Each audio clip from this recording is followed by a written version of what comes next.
Ambiguity. What do I mean by that? Something. Heh. We've talked about modes and scales before, and how they can create certain sounds that vary significantly, but sometimes you might hear something and it doesn't quite sound like it's any one scale or mode. There might be some uncertainty in a song, so I'm going to talk about ambiguity in music. One of the more mild forms of tonal ambiguity is a fragile tonic, where the tonic 1 chord is played, but it's in an inversion. So, say in this example, we have D major here, but the bottom note is A. So we're never really hitting that 1 chord where it all fully resolves in a strong way. There's always something that's just a little off, where the lowest sound is not that 1. This creates an imperfect sounding resolution. I have an example showing a fragile tonic in use.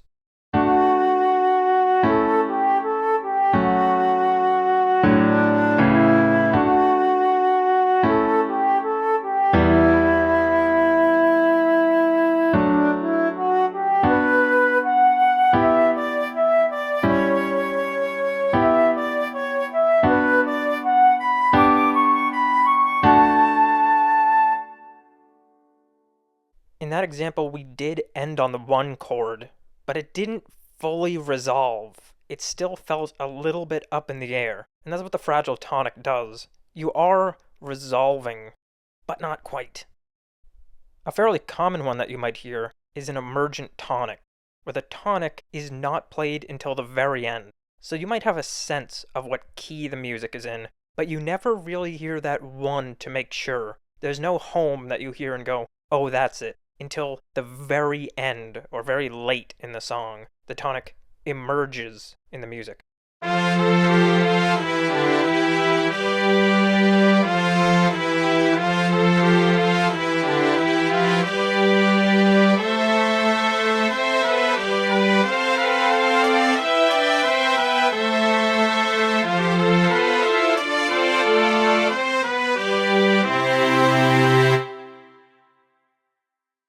Something powerful about an emergent tonic is that the whole time you're never quite hearing a resolution. You may have a sense of where you are, but nothing ever really grips you as you've landed and made it back. So when it finally does show up late into the song, it makes that sense of home much more powerful than it might otherwise be. An absent tonic is a much more powerful version of this, where the tonic chord is never played. Now again, just by context, you might be able to get a sense for what key you think a song is in, but you never get the 1 chord to check it against. An absent tonic could use all the notes of a particular key and use all chords from the key, but you never hear it. And this makes the tonal ambiguity a lot stronger, since there's never a certain reference point to check against.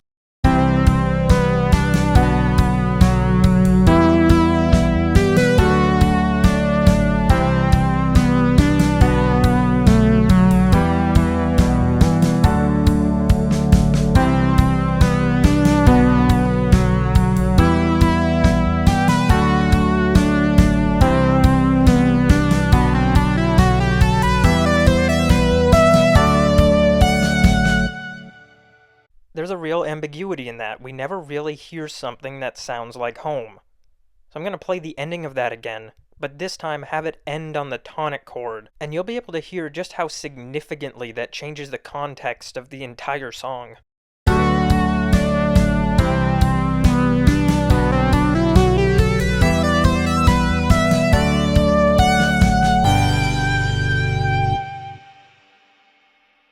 Harmonic ambiguity is a little more tricky because we never get to hear what mode a song is in, even if we have a sense for what the tonic is.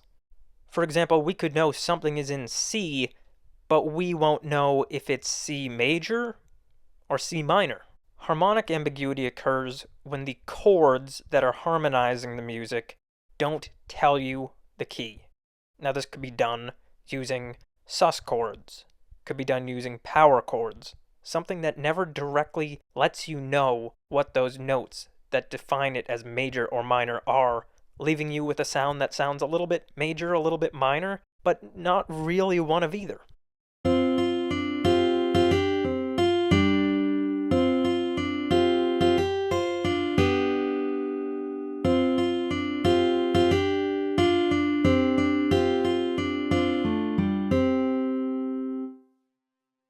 Now, I wrote that song as an example.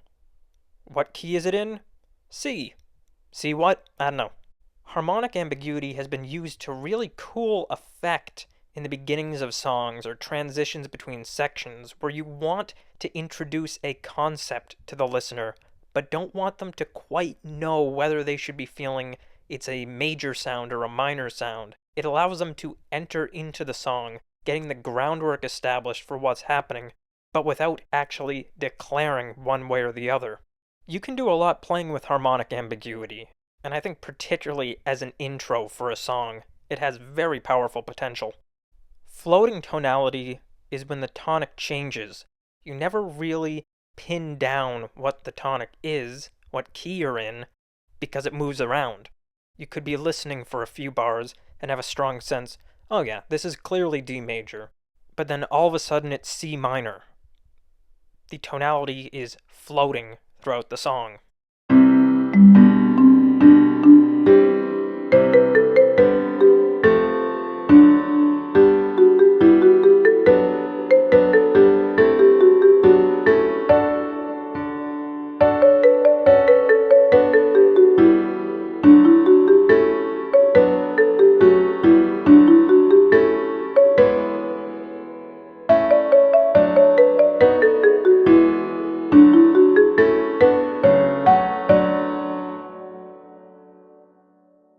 Floating tonality can go beyond a typical key change, where instead of playing through sections of a song and then making a change for a new section, maybe giving a new burst of energy for the last verse, floating tonality could mean very frequent changes in key. In fact, so often that it's not certain at all what it's in. It might even start sounding chromatic at a certain point. There are a lot of really cool sounds you can get out of this one. Modal uncertainty is when you aren't sure what mode a song is in. Now, for the example that I've made, I'm going to only use one scale of notes, but I'm going to change what note sounds like home, making what mode the song's in hard to discern.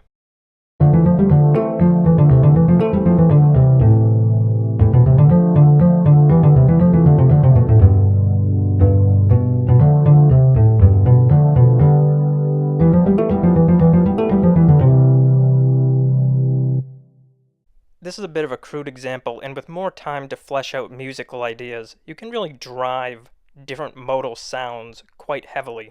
My favorite use of modal uncertainty is using different modes in different sections of a song. So just using the same notes, I might have a very dark, very mysterious Phrygian verse, but then have that lead into a very bright Mixolydian chorus. By changing what sounds like the mode of a song, you can really fluctuate between different moods with a really powerful effect. And again, it was a bit of a crude example, but what I did there was just focus the attention on a particular root note and make it sound like the rest of the line was building off of that root.